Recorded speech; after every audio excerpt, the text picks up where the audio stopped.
मुल्क में एक जानिब पेट्रोल डीजल की कीमतों में लगातार इजाफा हो रहा है तो दूसरी जानिब पिछले कुछ दिनों से सीएनजी की कीमतों में भी इजाफा देखने को मिला है।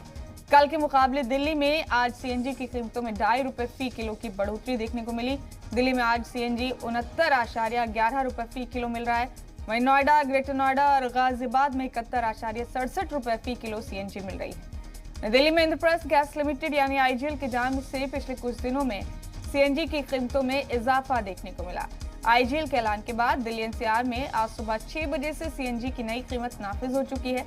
दिल्ली में सीएनजी 69.11 रुपए फी किलो, नोएडा, ग्रेटर नोएडा और गाजियाबाद में 71.67 रुपए फी किलो, मुजफ्फरनगर, मेरठ और शामली में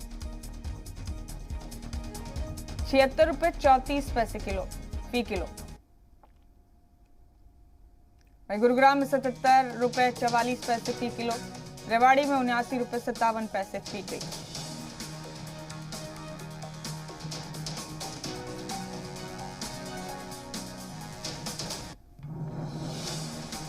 और इन बढ़ी हुई कीमतों पर दिल्ली के अवाम का रद्द-ए-अमल देखते हैं। महंगाई बढ़ती जा रही है, अब ज्यादा ये तो पब्लिक का वजन बढ़ता जा रहा है, तो ज्यादा महंगाई तो सबके लिए हानिकारक है। कैसे क्या देखना है, तो महंगाई होती जा रही है। मैन बात ये है, सारी चीजों पर बढ़ा रही है तो पैसे बंद करनी पड़ेंगी गाड़ियों को, और क्या करना पड़ेगा। क्योंकि सरकार जो निर्णय ले रही है वो उन्हीं लोगों पे फर्क नहीं पड़ रहा है जो इसको देशभक्ति मानते हैं। गरीब आदमी का तो जीना बेहाल हो जाएगा इसमें। हम लोग टैक्सी वाले क्या करेंगे? किस रेट में सीएनजी भराएंगे? कस्टमर से कितने पैसे लेंगे? कंपनियां ऊपर से रेट नहीं बढ़ा रही हैं। हम लोग तो भूख मरने के कगार पर आ गए हैं।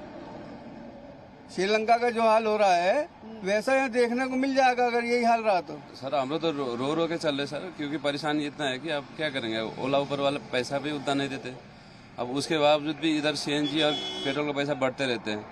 ये गाड़ी सीएनजी का तो है, मगर इसमें पेट्रोल भी डालना पड़ता है ना सर, पेट्रोल भी डालना होता है। अब इसमें तो रो रो के परेशानी से चल रहे सर हम लोग तो। इनको तो सोचना चाहिए सर, खास तौर से हम लोग जो गाड़ियां चलाते हैं ना, जो गाड़ी चला के बीवी बच्चे को पालते हैं, उनको तो और परेशानी होती है सर।